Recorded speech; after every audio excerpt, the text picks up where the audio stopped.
उत्तर प्रदेश के चंदौली जिले में आज जो हुआ उसने पूरे देश को हिला दिया। ईडी की गाड़ी जब जिला मुख्यालय पहुंची तो सामने पहले से तैनात 13 पुलिस वाले, 3 विधायक और एक सांसद, सबकी नजरें झुकी हुई थीं। और उस गाड़ी से उतरी एक दलित लड़की, काली साड़ी में, माथे पर हल्का पसीना। नाम शोभा जाटव, वही शोभा जिसे कभी गांव में अछूत की बेटी कहा गया था, आज अपने ही अत्याचारियों को कोर्ट में पेश करने आई थी, संविधान की किताब हाथ में लेकर। लेकिन असली सवाल है, आखिर ऐसा क्या हुआ कि शोभा ने 13 पुलिस कर्मियों और 3 नेताओं को जेल भिजवा दिया? ईडी की गाड़ी से उतरी वो दलित बेटी जिसके सामने 3 विधायक, एक सांसद और 13 पुलिस वाले झुक गए। कौन है ये लड़की? जानिए पूरी कहानी। अगर आपको भी लगता है कि शिक्षा ही असली हथियार है तो इस कहानी को आगे भेजिए, क्योंकि ये सिर्फ शोभा की नहीं, हर बहुजन की कहानी है। संविधान की बेटी के लिए एक लाइक, शेयर और चैनल को सब्सक्राइब जरूर करें। एक दलित बस्ती की धूल भरी गलियों से, गांव बरहनी, जिला चंदौली। मिट्टी का छोटा घर, टपकती छत, मां चूल्हे पर रोटियां सेंकती थी और पिता मजदूरी पर जाते। शोभा 5वीं में थी जब पहली बार स्कूल में उसे अलग बिठाया गया। टिफिन में रखा रोटी सब्जी किसी ने छुआ तो सबने मुंह मोड़ लिया। अरे ये चमार की लड़की है, इसके साथ कौन बैठेगा? मास्टर साहब हंसते हुए बोले, पढ़ाई की क्या जरूरत तुम्हें, झाड़ू लगाओ, वही काम आएगा। शोभा की आंखों में आंसू थे, लेकिन उसने जवाब नहीं दिया। रात को माँ से बोली, अम्मा क्या सच में हम कम हैं? माँ बोली, नहीं बिटिया, हम कम नहीं, बस वो नहीं जानते कि संविधान क्या होता है। उस रात शोभा ने पहली बार बाबा साहेब की किताब देखी, संविधान।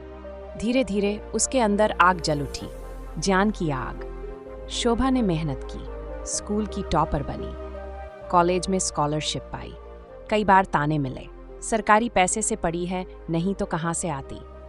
लेकिन उसने कभी रुकना नहीं सीखा। उसने ईडी एनफोर्समेंट में अफसर बनने की ठानी। कहती थी, कानून तो सब, बस कोई उसे सही से इस्तेमाल करे।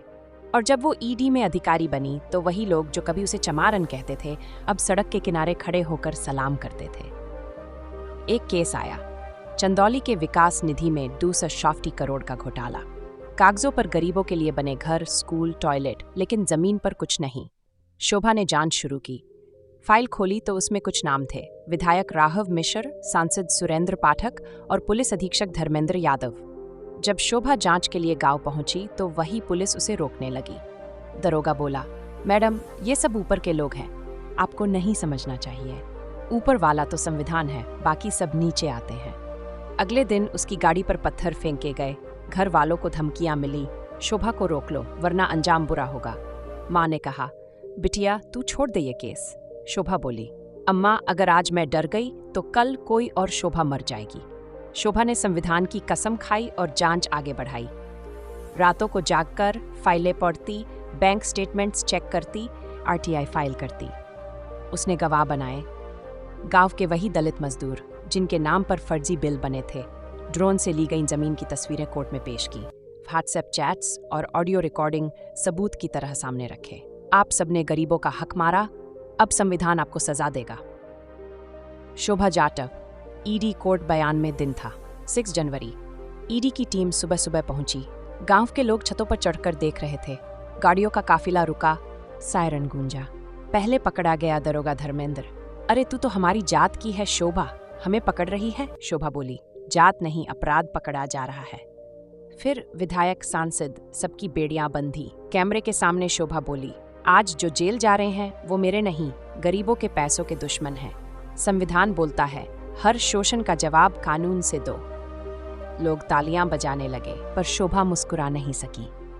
उसकी आंखों में वो पुरानी यादें घूम गईं, स्कूल का कोना, वो भेदभाव, वो अपमान।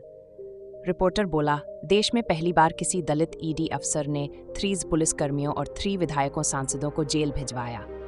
उसने बदला नहीं लिया, न्याय दिया, संविधान के रास्ते पर चलकर। शोभा कैमरे की ओर देखती है और कहती है, बाबा साहेब ने कहा था, शिक्षित बनो, संगठित रहो, संघर्ष करो। मैंने बस वही किया और यही हर बेटी को करना चाहिए, संविधान को हथियार बनाना, न कि डर को। अगर आपको अपना हक चाहिए तो पहले अपने अंदर की गुलामी को तोड़ो। और अब सवाल उठता है, क्या शोभा के खिलाफ कोई राजनीतिक बदला लिया जाएगा? क्या उसके खुलासों से और बड़े नाम सामने आएंगे? अगले एपिसोड में जानिए जब ईडी अफसर शोभा के खिलाफ सिस्टम खड़ा हो गया। ईडी बनी दलित बेटी, अब खुद फंसी सिस्टम के जाल में। शिक्षा तुम्हें ताकत देती है, संविधान तुम्हें रास्ता दिखाता है और न्याय तुम्हारे सच का इनाम होता है। अगर वीडियो अच्छा लगा तो कमेंट करें। जल्द आएगा दूसरा एपिसोड। वीडियो को लाइक, शेयर और चैनल को सब्सक्राइब जरूर करें। धन्यवाद। जय भीम।